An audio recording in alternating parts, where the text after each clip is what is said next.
Shalom, jumpa kembali dengan saya Eva dalam acara Live Talk 7 PM GBI Ebenezer Simpangan.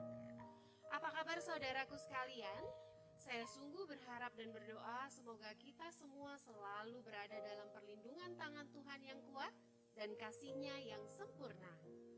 Nah, bersama saya malam hari ini kita sudah kedatangan seorang tamu yang spesial.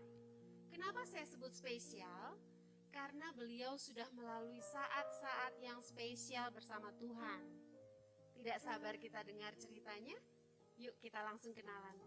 Shalom Kak Riris. Shalom. Apa kabar? Kabar baik luar biasa. Luar biasa, sehat ya? Sehat puji Tuhan. Baik, terima kasih sudah meluangkan waktu datang ke 7 PM. Nah, sebelum kita ngobrol-ngobrol dan dengar kesaksiannya Kak Riris, ada baiknya kita berdoa dulu ya. Saudaraku sekalian, saya mengajak kita semua untuk satu dalam doa. Bapa kami di surga, kami mengucap syukur dan berterima kasih untuk hari yang baru, hari yang telah Tuhan jadikan untuk kami Tuhan. Kami mau bersyukur dan bersuka cita di dalamnya. Kalau sebentar kami akan sharing dan membagikan kesaksian tentang kebaikan serta keajaiban Tuhan. Kiranya Tuhan Kau terus mengurapi kami Tuhan. Urapi kami semua baik yang berbicara maupun yang mendengar. Sehingga kesaksian ini boleh semakin menguatkan kami. Terlebih dari itu semua Tuhan, kami berharap semoga segala kebaikan dan keajaiban Tuhan semua tetap berlaku dalam kehidupan kami. Terima kasih Bapa, hanya di dalam nama Yesus. Haleluya. Amin. Kak Riris, saya dengar Kak Riris sudah melalui 2 penyakit yang sangat mengerikan saat ini, yaitu cancer dan COVID ya. Cuma sebelum itu saya mau kenalan dulu nih lebih dalam lagi. Sekarang kegiatannya apa ya Kak? Saat ini saya seorang ibu rumah tangga, tapi saya juga ada pelayanan di gereja GBI Glow di Gading Marina, dan saya adalah salah seorang pendoa di Glow Gading Marina. Pendoa luar biasa. Berarti hari-harinya dipenuhi dengan doa ya. Amin. Amin. Kak Riris, kita langsung aja. Saya nggak sabar nih dengar ceritanya. Itu pada saat awal-awal kejadian terkena penyakit cancer dan COVID tersebut, itu boleh diceritakan mungkin awalnya kapan dan bagaimana? Baik. Awalnya saya penyakit cancer terlebih dahulu yang Tuhan izinkan terjadi dalam hidup saya, di mana 2 tahun lalu ada hal yang sangat janggal, di mana mohon maaf ada tetesan darah dari puting payudara saya sebelah kanan, dan hal itu tadinya awal pertamanya saya hanya mengabaikan mungkin ada luka, tapi setelah ada beberapa kali saya di situ agak sedikit khawatir, lalu saya memutuskan untuk memeriksakan hal tersebut ke rumah sakit. Singkat cerita, saya memeriksakannya di Rumah Sakit Cipto Mangunkusumo RSCM, dan saya waktu itu menjalani pemeriksaan di Rumah Sakit Cipto, di mana saya menjalani pemeriksaan seperti mamografi, USG mamai, dan juga ada pemeriksaan darah dan lain sebagainya. Seperti itu. Iya. Berarti itu kejadiannya sekitar bulan apa, tahun berapa ya? Itu kejadiannya sebenarnya tahun 2019, sekitar bulan Oktober. Oh, akhir 2019. Ya, tapi itu proses untuk pemeriksaannya itu tidak bisa cepat, karena saya memang pasien BPJS, dan di RSCM memang ada prosedurnya untuk pemeriksaan seperti itu. Iya. Berarti pemeriksaan dimulai di awal 2020 mungkin ya? 2020 itu sudah ada keputusan dokter untuk saya melakukan tindakan. Oh, Jadi gitu. awal mulanya seperti ini. Awal mulanya itu saya untuk hasil-hasil dari pemeriksaan tersebut itu ternyata saat itu dokter memutuskan untuk saya tidak melanjutkan, tidak ada ditangani tindakan apapun. Jadi saat itu saya hanya disuruh pulang, nanti kembali setelah 6 bulan. Karena hasil pemeriksaannya Karena tidak hasil ditemukan pemeriksaannya itu tidak ada unsur kanker di situ. apapun. Tapi saya nggak bisa diam saat itu juga, tapi saya langsung menghubungi saya punya sepupu itu, kebetulan dia kerja di Yayasan Kanker Indonesia dan saya tahu dia memiliki referensi banyak dokter-dokter terbaik di Indonesia. Jadi sepupu ya? sepupu. Jadi hasil saya itu saya WhatsApp, saya kirim ke beliau. Lalu singkat cerita dia menanyakan kepada salah satu dokter yang memang di luar dugaan, ternyata yang dia tanya ini adalah dokter yang memang kepala onkologi di RSCM. Seperti itu. Jadi tapi itu sepupunya ketemunya nggak di RSCM? tidak di Rumah Sakit Pondok Indah. Jadi dokter tersebut memang saya sebutkan aja namanya ya, Dokter Sonar Panegoro. Beliau adalah salah satu dokter terbaik di Indonesia. Jadi lalu setelah ketemu beliau, sepupu saya ini, beliau mengatakan bahwa 95% ini memang tidak menakutkan, tapi 5% ini kita harus jaga-jaga seperti itu. Lalu setelah itu sepertinya dokter sudah tahu tindakan apa yang akan dia lakukan untuk saya. Lalu dokternya bikin surat rekomendasi karena memang untuk melalui prosedur BPJS saya tidak bisa ditangani oleh dokter tersebut. Jadi dokter itu dengan baik hati dia bikin surat rekomendasi untuk nanti kedepannya saya ditangani atau dilayani oleh beliau seperti itu. Luar biasa ya. Puji Tuhan. Sungguh pertolongan Tuhan tidak bisa kita duga-duga. Untuk saat itu ya, berarti saat itu kan Kak Riris belum tahu sebenarnya saya ini kenapa. Iya gitu betul, kan. betul. Ada gak intimidasi yang Kak Riris rasakan saat itu? Jadi setelah saya singkat cerita saya bertemulah dengan dokter tersebut ya. Pada saat ketemu dokter itu sama seperti yang dikatakan sama sepupu saya, Ibu ini nanti 95% memang kita tidak mengatakan bahwa ini ada unsur kanker, tapi yang 5% kita harus cari tahu seperti itu. Jadi Seperti itu ya. singkat cerita dokter menyarankan untuk saya menjalani operasi pertama. Operasi pertama itu adalah mohon maaf sejelasan dulu bahwa saya itu jenis kankernya bukan tumor, maksudnya ya benjolan yang ada di payudara seperti kebanyakan orang. Tapi saya itu kankernya itu ada di jaringan susu. Kalau setiap wanita kan kita kan menyusui ya. Jadi itu ada di saluran susu dan itu sangat jadi tidak bisa terdeteksi oleh mamografi dan juga USG gitu seperti itu. Tapi sebenarnya itu ada kankernya juga di situ. Di dalam, maksudnya kankernya itu ada di dalam yang sangat dalam sehingga tersembunyi. Tersembunyi. Ya. Dan itu hanya bisa kata dokternya itu hanya bisa dilakukan metode seperti yang dokter akan lakukan kepada saya, yaitu dia ada kayak alatnya dimasukin, baru nanti alatnya itu mendeteksi di mana ada posisinya kanker tersebut. Baik, ini sepertinya seru ya kesaksiannya. Cuma sebelum kita lanjutkan, kita akan melihat beberapa pesan dari kegiatan gereja kami. I dare not trust the sweetest friend.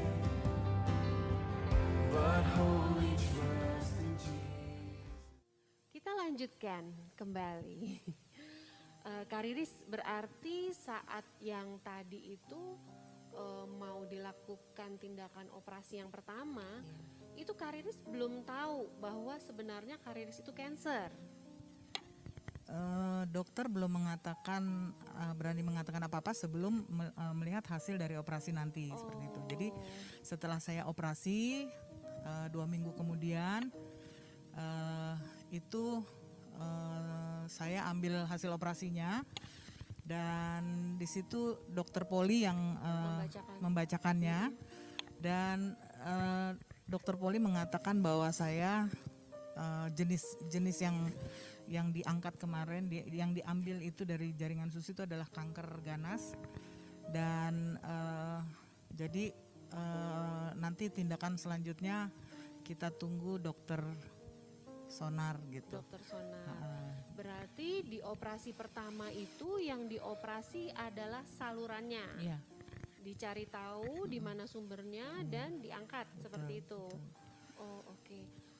Pada saat itu apa sih yang Kak Riris rasakan? Mungkin ada intimidasi dari si jahat yang menghantui gitu loh dalam hari-hari Kak Riris bersama keluarga. Jadi untuk keputusan dari dokter itu kan saya katanya dengan adanya cancer ini saya harus diangkat payudara kanan. Di situ saya sangat down. Jujur secara manusia saya sedih, saya down karena kita dengar kita kanker aja itu rasanya udah sesuatu yang membuat kita shock ya. Ditambah lagi dokter mengatakan harus diangkat sebelah kanan. Di situ saya jujur secara manusia saya sangat tidak tahu harus berbuat apa-apa. Saya hanya bisa berdoa dan menangis sama Tuhan. Saya bilang Tuhan, tapi saya tidak mau menyalahkan Tuhan. Saya cuma bilang Tuhan, apa yang harus saya lakukan kemudian? Biarlah kiranya Tuhan yang menunjukkan jalan untuk saya menjalani pengobatan berikutnya. Seperti itu. Kalau dari suami sendiri gimana? Kalau suami saya saat itu dia memberi support pada saya, nggak apa-apa. Kamu jangan kecil hati. Meskipun nanti harus diangkat, tapi kamu jangan kecil hati. Jalanin aja, percaya Tuhan itu tidak akan pernah meninggalkanmu, dia akan selalu menyertaimu. Itu aja yang dia bilang sama Tentu saya. itu sangat menguatkan ya, dukungan dari pasangan yang mensupport kita, mengajak kita kembali ke hakikatnya kita sebagai seorang manusia yang harusnya bersandar kepada Tuhan. Oke Kak Riris, setelah itu berarti rangkaian apa lagi yang harus Kak Riris lalui? Jadi setelah itu saya menjalani operasi yang kedua untuk angkat payudara. Disitulah saya klimaksnya di mana saya merasa ketakutan yang luar biasa. Saya sangat ketakutan. Pada saat saya sebelum, jadi kan 2 hari sebelum operasi biasanya kita sudah terlebih dahulu untuk dirawat ya. Jadi pada saat saya dirawat itu saya mengalami diare yang sangat luar biasa, diare akut. Sebelum operasi saya diare dulu, diare yang nggak berhenti. Saya tidak tahu itu diarenya apakah karena saya nervous ataukah karena saya takut ya. Jadi pas pada saat itu 1 malam sebelum saya mau operasi ya, saya hanya datang sama Tuhan. Saya hanya bisa menyembah Tuhan. Lalu saya katakan sama Tuhan, saat ku tak melihat jalan-Mu Tuhan, saya hanya bernyanyi menyembah Tuhan. Saat ku tak melihat jalan-Mu, saat ku tak mengerti rencana-Mu, namun tetap ku pegang janji-Mu,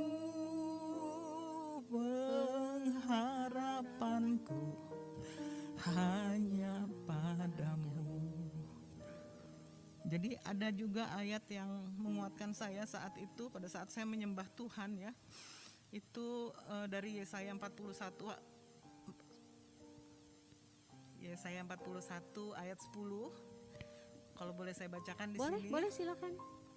Janganlah takut sebab aku menyertai engkau. Janganlah bimbang sebab aku ini Allahmu. Aku akan meneguhkan, bahkan akan menolong engkau. Aku akan memegang engkau dengan tangan kananku yang membawa kemenangan. Satu ayat lagi, Yesaya 41 ayat 13. Sebab aku ini Tuhan Allahmu, memegang tangan kananmu dan berkata kepadamu, janganlah takut, akulah yang menolong engkau. Itu yang Tuhan katakan melalui firman-Nya kepada saya.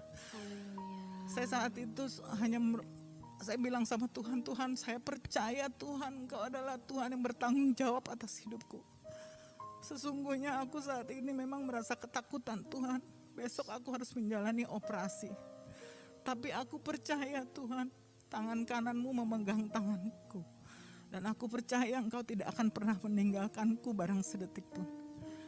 Itu aja yang malam itu yang saya... Berarti benar-benar pergumulan yang dahsyat dan luar biasa ya. Saya tidak bisa membayangkan apa yang tidak pernah kita bayangkan dan bahkan kita takutkan itu terjadi dalam kehidupan kita. Tapi benar-benar penyertaan Tuhan sempurna ya Kak Riris ya. Puji Tuhan. Jadi keesokan harinya saya bangun pagi-pagi, saya hanya berdoa sama Tuhan. Saya bilang, Tuhan saya mohon damai sejahtera Tuhan, sebentar lagi saya mau masuk ruang operasi. Sekali lagi saya bilang sama Tuhan, Tuhan saya percaya tanganmu memegang tangan kananku. Dan saya percaya Tuhan tidak meninggalkanku dalam ruang operasi. Tuhan berkaryalah buatku untuk kesembuhanku di dalam ruang operasi tersebut. Saya bilang gitu. Lalu akhirnya saya menjalani operasi selama 7 jam. Kalau dipikir-pikir 7 jam itu saya tidak tahu ada di mana. Saya tidak sadarkan diri dan tapi saya bersyukur sama Tuhan setelah saya operasi yang sangat luar biasa. Saya tidak dimasukkan ke ICU, tapi saya langsung ke ruang perawatan karena berjalannya operasi dengan baik dan Respon kondisi saya juga bagus Oh, seperti itu. Haleluya. Puji Tuhan. Berarti setelah masa-masa menegangkan tersebut ya, berarti belum sadar ya setelah dioperasi ya. 7 jam. 7 jam lamanya. Haleluya. Kita sudah dengarkan penyertaan Tuhan untuk berjalannya operasi pertama dan operasi kedua dari Kak Riris ya. Operasi yang pertama mendeteksi penyakitnya dan mengangkatnya, dan operasi kedua mengangkat sebelah payudaranya. Kita akan lanjutkan kesaksian yang luar biasa setelah pesan-pesan dari gereja kami.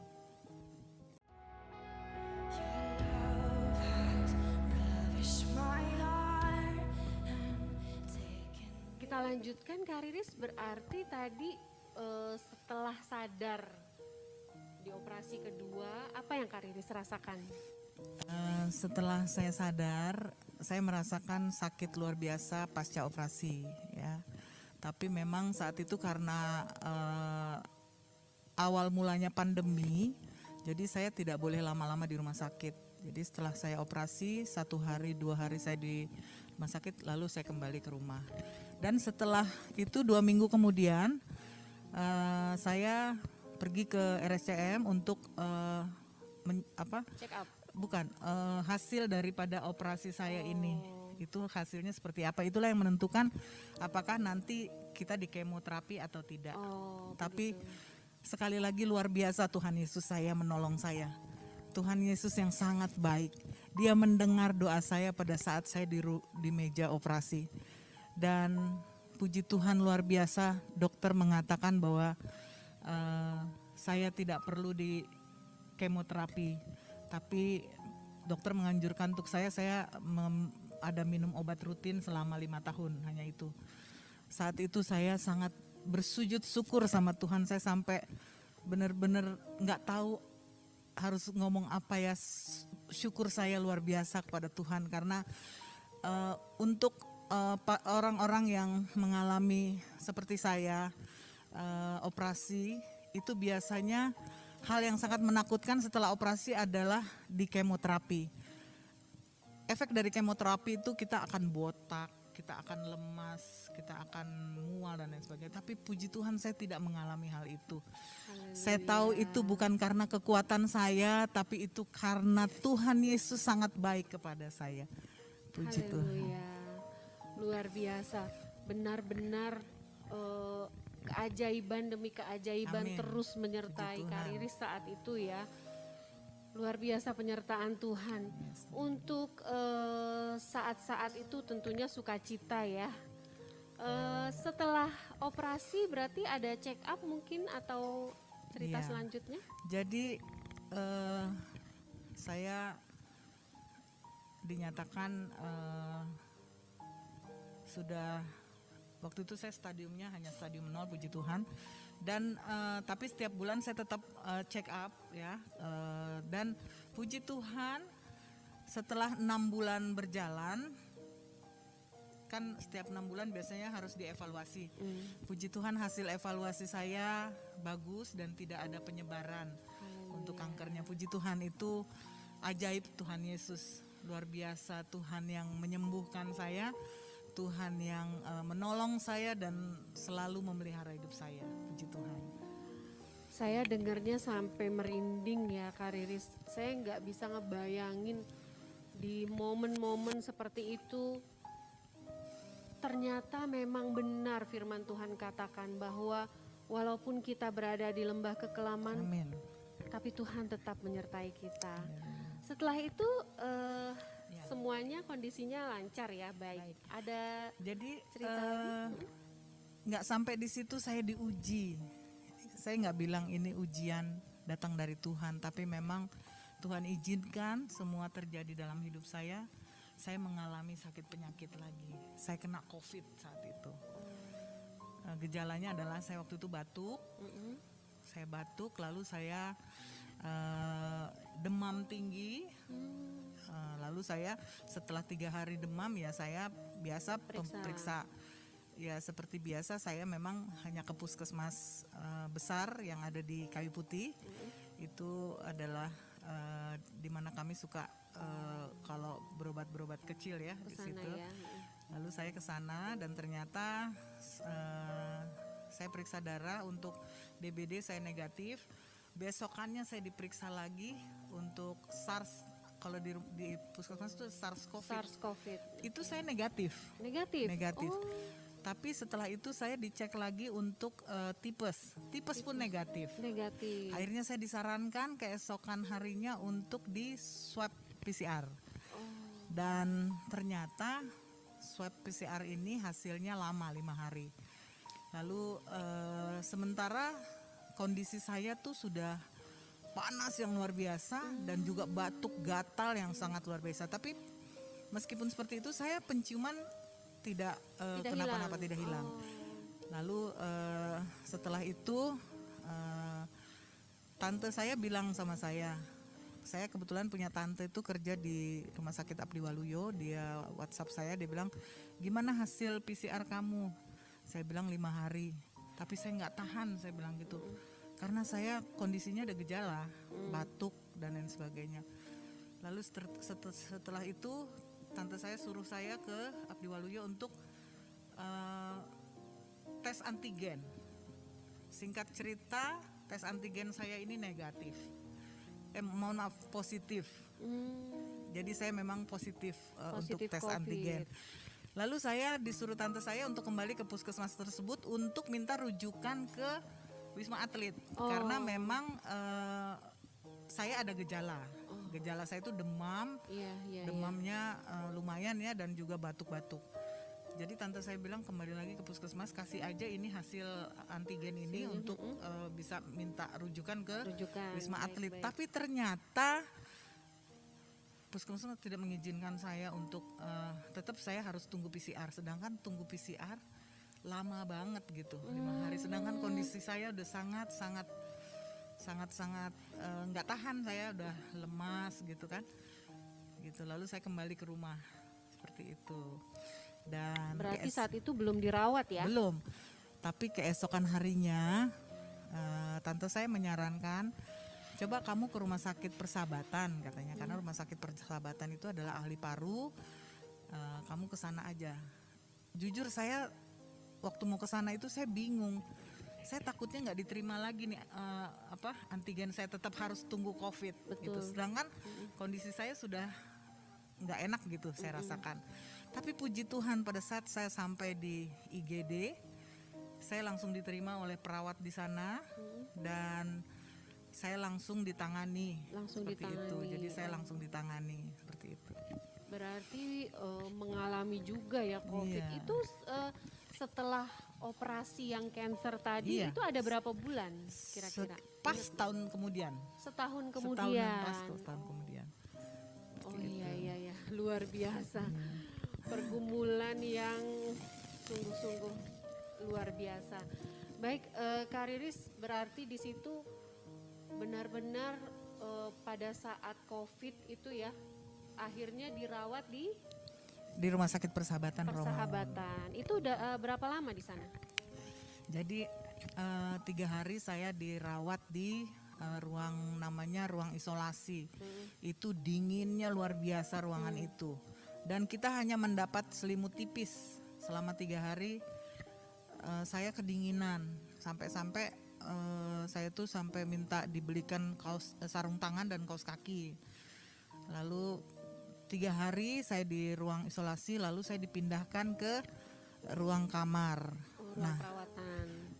Pada malam pertama saya di ruangan perawatan ini, tidak diisolasi ya, itu saya mengalami luar biasa. Jadi saat itu pada saat saya pindah kamar, di situ saya bisa merasakan orang-orang yang memang mohon maaf penderita COVID yang memang akhirnya meninggal. Karena memang ada saat-saat di mana penderita COVID itu mengalami gagal nafas seperti itu. Dan malam itu saya mengalaminya.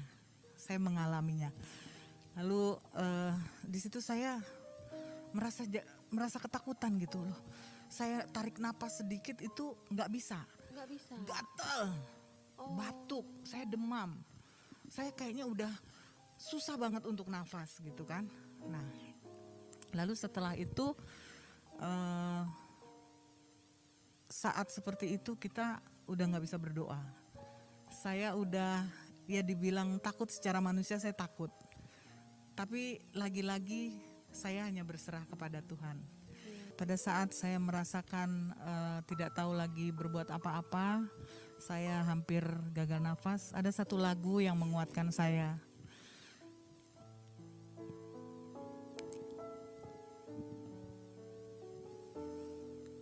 Engkau ada bersamaku di setiap musim hidupku. Tak pernah kau biarkan ku sendiri.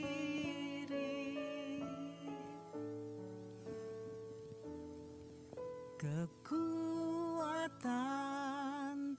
di jiwaku adalah bersamamu. Tak pernah ku ragukan kasih-Mu. Jadi saudara, pada saat kita nggak tahu harus berbuat apa-apa, pada saat itu kita datang menyembah Tuhan aja, karena ada kuasa dalam pujian penyembahan. Itu yang saya rasakan pada saat saya merasakan malam itu seperti mau gagal nafas gitu. Saya hanya menyembah dan memuji Tuhan. Dan puji Tuhan, setelah itu ada sepupu saya juga yang mendoakan saya saat itu ya. Luar biasa doanya yang sungguh memberkati saya juga. Dan padahal saya merasakan yang luar biasa ya, bukan seolah-olah, saya tuh kayak yang hampir, mohon maaf, hampir maut menjemput saya saat itu. Tapi malam itu setelah saya doa penyembahan, saya datang pada Tuhan. Meskipun saya tidak bisa berdoa, tapi saya hanya menyembah Tuhan, dan malam itu saya bisa tidur. Dan besok paginya saya nggak perlu dipasang ventilator atau alat bantu nafas, karena memang pada saat saya diperiksa oksigen untuk menentukan seberapa kuatnya pernafasan kita, itu saya di jumlah 95, yang artinya tidak memerlukan ventilator. Puji Tuhan, saya juga nggak menyangka kalau saya yang saya bayangkan adalah pada saat malam itu saya pasti besok akan pakai ventilator dan saya pasti akan diinfus dan sebagainya. Tapi puji Tuhan, setelah itu saya merasakan Tuhan Yesus sangat baik. Saya merasakan kesembuhan yang luar biasa pada malam hari itu. Jadi yang mau saya sampaikan di sini, setiap kali kita sudah tidak tahu harus berbuat apa, datang pada Tuhan, menyembah Tuhan, dan ada kuasa dalam pujian penyembahan. Haleluya. Jadi di saat kita benar-benar tidak mengerti lagi harus berdoa apa, tidak sanggup lagi kata-kata keluar, hanya memuji, menyembah, datang kepada kaki Yesus dan puji Dia. Dan di situ benar-benar terjadi ya mukjizat, pujian dan penyembahan atas sakit penyakit Kak Riris saat itu. Luar biasa. Kak Riris, terima kasih banget ini untuk kesaksian yang luar biasa. Haleluya. Ini. Saya yakin dan percaya kesaksian ini menjadikan kita semakin kuat, membawa kekuatan baru bagi saya yang di sini dan terlebih lagi untuk saudaraku sekalian yang menyaksikan. Amin. In Christ, pain has purpose. Rasul Paulus dalam 2 Korintus 12 mengungkapkan pergumulannya dengan duri dalam dagingnya. Kita tidak tahu persis apa yang dia maksudkan. Tetapi seperti yang kita tahu bahwa duri dalam daging itu sakitnya luar biasa. Dan Paulus berdoa semoga Tuhan angkat penderitaannya. Tetapi jawaban Tuhan adalah seperti yang bisa kita baca dalam ayat ke-8 sampai 9. Dikatakan, tentang hal itu aku sudah 3 kali berseru kepada Tuhan, supaya utusan iblis itu mundur daripadaku. Tetapi jawab Tuhan kepadaku, cukuplah kasih karuniaku bagimu, sebab itu terlebih suka aku bermegah atas kelemahanku, supaya kuasa Kristus turun menaungi aku. Di dalam Kristus, penderitaan dan kesakitan itu pasti ada tujuannya. Bukankah Paulus juga mencatat dalam Filipi 4 ayat 13, segala perkara dapat kutanggung di dalam Dia yang memberikan kekuatan kepadaku. Bukan perkaranya yang dihilangkan Tuhan, tetapi Tuhan memberikan kekuatan untuk kita dapat menanggungnya. Mintalah kekuatan itu, saudaraku sekalian, untuk mengatasi semua penderitaan dan kesakitan kita. Sebab jangan-jangan ada sesuatu yang luar biasa, sesuatu yang mulia yang sedang dikerjakan Tuhan dalam kesakitan kita. Mari kita satu dalam doa. Bapa, kembali kami datang kepadamu Tuhan, mengucap syukur Tuhan. Terima kasih untuk kesetiaan-Mu dan kasih-Mu yang terus berlaku dalam kehidupan kami. Kami percaya sebagai anak-anak-Mu bahwa Engkau yang berkuasa. Engkau yang memegang kendali atas setiap kehidupan kami. Meski kami tidak selalu mengerti apa yang sedang terjadi saat ini, namun itu tidak mengubah kenyataan bahwa Engkau Allah yang tidak pernah meninggalkan kami. Terima kasih untuk kesaksian yang luar biasa yang baru saja kami dengar. Kami percaya kesaksian tersebut boleh berdampak dalam kehidupan kami, terlebih dalam perluasan kerajaan-Mu Tuhan.